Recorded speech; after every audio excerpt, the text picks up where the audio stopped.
صلاح الدین ایوبی کا شمار 12ویں صدی کے عظیم سپہ سالاروں میں ہوتا ہے جنہوں نے بیت المقدس کو عیسائیوں کے قبضے سے آزاد کروایا، لیکن ان کی وفات کے بعد مسلمان آہستہ آہستہ کمزور ہو گئے، جس کی بڑی وجہ آپس کے اختلافات تھے، اور اس کا بھرپور فائدہ اٹھاتے ہوئے عیسائیوں نے بیت المقدس کو دوبارہ حاصل کرنے کے لیے سازشیں شروع کر دیں۔ ایک طرف عیسائیوں کا فتنہ عروج پر تھا تو دوسری طرف منگول بت پرست مسلمان ریاستوں کو تہس نہس کر رہے تھے۔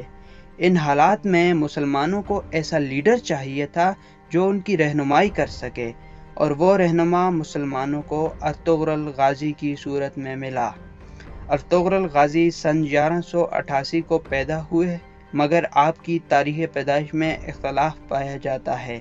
غازی کا تعلق ترک قبیلے اوغز کی ایک شاہ کائے قبیلے سے تھا، جس کے سردار آپ کے والد سلیمان شاہ تھے۔ وسطی ایشیا میں جب تاتاریوں کا ظلم و ستم حد سے بڑھ گیا تو دوسرے قبیلوں کی طرح کائے قبیلہ بھی وسطی ایشیا سے ہجرت کر کے پہلے ایران اور پھر اناطولیہ جا پہنچا۔ اناطولیہ جسے ایشیائے کوچک بھی کہتے ہیں، اور یہ آج ترکی میں واقع ہے۔ ارطغرل غازی اپنے قبیلے کے ہمراہ ایک وادی سے گزر رہے تھے کہ انہوں نے 2 لشکروں کو حالت جنگ میں پایا۔ بغیر یہ جانے کہ کون لڑ رہا ہے، انہوں نے کمزور لشکر کا ساتھ دیا جس کے پاؤں میدان جنگ سے اکھڑ رہے تھے، اور جلد ہی ہارا ہوا لشکر فتح یاب ہو کر ابھرا۔ اور آپ جانتے ہیں کہ فتح یاب ہونے والا لشکر کون تھا؟ وہ سلجوقی سلطان علاء الدین کی فوج تھی جو منگولوں سے لڑ رہی تھی۔ سلطان علاء الدین آپ کی شجاعت اور بہادری سے اتنا متاثر ہوا کہ اپنی سلطنت کا ایک بڑا علاقہ آپ کو دے دیا، جو کہ بازنطینی عیسائیوں کی سرحد سے ملتا تھا۔ یہ علاقہ سرسبز چراگاہوں، پہاڑوں اور وادیوں پر مشتمل تھا۔ کہا جاتا ہے کہ سلطان علاء الدین نے یہ جگہ اس لیے دی کہ وہ اپنی سلطنت کو بازنطینیوں سے محفوظ رکھ سکے۔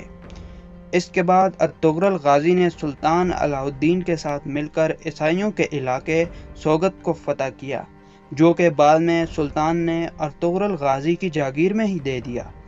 یہاں ارطغرل غازی نے اپنے قبیلے کو مضبوط کیا اور اپنی طاقت کو بڑھایا۔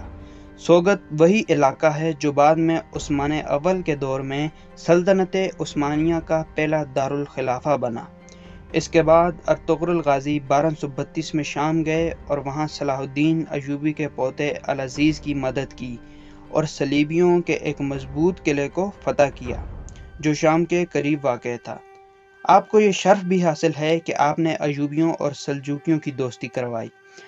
ارطغرل غازی کی ذاتی زندگی کی بات کی جائے تو ارطغرل غازی نے سلطان علاء الدین کی بھتیجی حلیمہ خاتون سے شادی کی، اور آپ کے 3 بیٹے تھے جن میں گندوز، سافجے اور سب سے چھوٹے بیٹے عثمان شامل ہیں۔ عثمان وہی بیٹے ہیں جن کے نام پر بعد میں سلطنت عثمانیہ کی بنیاد رکھی گئی جو تقریباً 600 سال تک قائم رہی۔ اسلام میں جتنے جنگجو بھی گزرے ہیں ان کے پیچھے کوئی نہ کوئی روحانی شخصیت تھی۔ اسی طرح ارطغرل غازی بھی اپنے دینی معاملات میں رہنمائی حضرت شیخ محی الدین ابن العربی اندلسی سے لیتے تھے، جو اس دور کے مشہور عالم دین تھے۔ ارطغرل غازی کی وفات 1281 میں سوگت کے مقام پر ہوئی اور آپ یہیں دفن ہیں۔ آپ کی معلومات کے لیے بتاتے چلیں کہ ارطغرل غازی کی ذاتی زندگی پر مشہور ٹیلی ویژن سیریز درلس ارطغرل بھی بن چکی ہے۔ اگر آپ کو ہماری ویڈیو پسند آئی ہے تو اسے لائک کریں اور ہمارے چینل کو سبسکرائب کریں۔